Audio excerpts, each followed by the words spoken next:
আপনারা যারা বিভিন্ন জাতিগোষ্ঠীর প্রতিনিধিত্ব করছেন,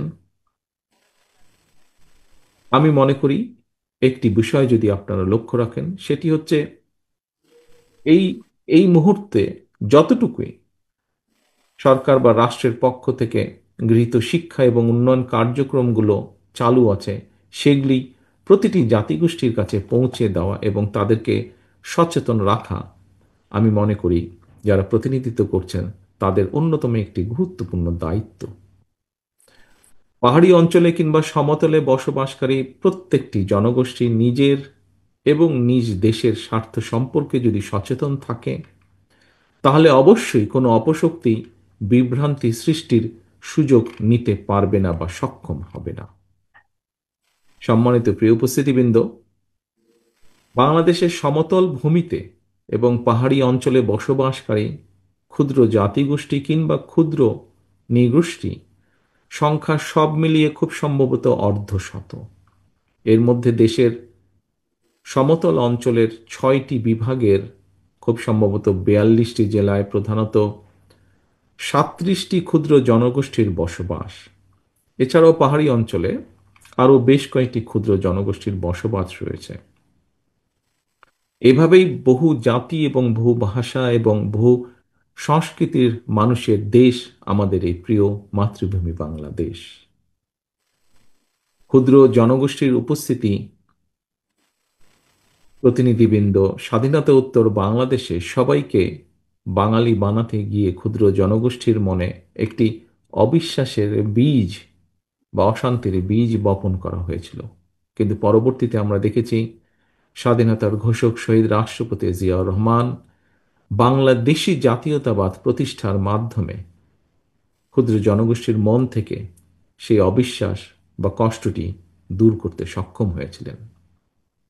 বিএনপির দৃষ্টিভঙ্গি হচ্ছে ভাষা, গোত্র, বর্ণ কিংবা দলমত, ধর্ম, দর্শন যার যার, প্রিয় মাতৃভূমি বাংলাদেশ সবার আমাদের। ধর্ম, বর্ণ, গোত্র কিংবা ভাষা যার যাই হোক, পাহাড়ে কিংবা সমতলে বসবাস যার যেখানেই হোক না কেন, যারা এই বাংলাদেশ নামক ভূখণ্ডের বৈধ নাগরিক, আমাদের প্রত্যেকের প্রথম এবং প্রধান পরিচয় আমরা বাংলাদেশী। সুতরাং সমতল কিংবা পাহাড়ি অঞ্চল, রাজধানী কিংবা শহর, নগর, বন্দর অথবা অজপাড়াগাঁয়ের কোনো এক গহীন গ্রাম, বসতি যার যেখানেই হোক, বাংলাদেশের একজন নাগরিক হিসাবে আপনার, আমার, আমাদের সবার, অর্থাৎ রাষ্ট্রের প্রতিটি নাগরিকের সমান অধিকার, যা একটু আগে আমাদের বিশেষ অতিথি ওনার বক্তব্যে উল্লেখ করেছেন।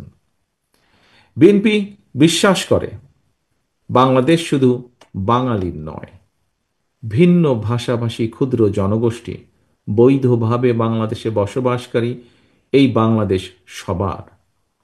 বহু জাতি, বহু ভাষিক এই বাংলাদেশে আপনারা প্রত্যেকটি ক্ষুদ্র জনগোষ্ঠী এক একটি রং, যাকে আমরা বলেছি রেইনবো নেশন। বৈচিত্র্যের মধ্যেই ঐক্য প্রতিষ্ঠা রাখাই আমাদের মূল লক্ষ্য বা আমাদের লক্ষ্য, এবং সেই লক্ষ্যেই বাঙালি, অবাঙালি তথা সকল জাতিগোষ্ঠী নিয়ে বাংলাদেশি নাগরিকগণ মিলেমিশে একটি অন্তর্ভুক্তিমূলক রাষ্ট্র ও সমাজ, একটি অন্তর্ভুক্তিমূলক নিরাপদ বাংলাদেশ গড়তে আমরা বদ্ধপরিকর। সুতরাং সমতলে কিংবা পাহাড়ি অঞ্চলে বসবাসকারী ক্ষুদ্র জাতিগোষ্ঠীর অধিকার সমুন্নত রাখার পাশাপাশি ভাষা, সংস্কৃতি, সামাজিক মূল্যবোধ রক্ষায় বিশেষ উদ্যোগ গ্রহণ, জাতীয় সংসদ এবং দলীয়ভাবে বিএনপির কেন্দ্রীয় কমিটি থেকে স্থানীয় পর্যায়ে পর্যন্ত বিভিন্ন স্তরের কমিটিতে ক্ষুদ্র জাতিগোষ্ঠীর যোগ্য প্রতিনিধির অন্তর্ভুক্তি, জাতীয় পর্যায়ে ক্ষুদ্র জনগোষ্ঠীর জন্য সাংস্কৃতিক গবেষণা প্রতিষ্ঠা, ট্রাইব্যুনাল ওয়েলফেয়ার অ্যাসোসিয়েশনকে ট্রাস্ট হিসাবে মর্যাদা প্রদান এবং দেশে বিদেশি প্রযুক্তিগত শিক্ষা এবং প্রশিক্ষণের সুযোগ সৃষ্টি, নারী উদ্যোক্তাদের ঋণ প্রদানের ঋণ সুবিধা প্রদান, এসব বিষয়গুলো বাস্তবায়নের ব্যাপারেও বিএনপির পরিকল্পনা রয়েছে ইতিবাচক, এবং চিন্তা ভাবনাও রয়েছে আমাদের।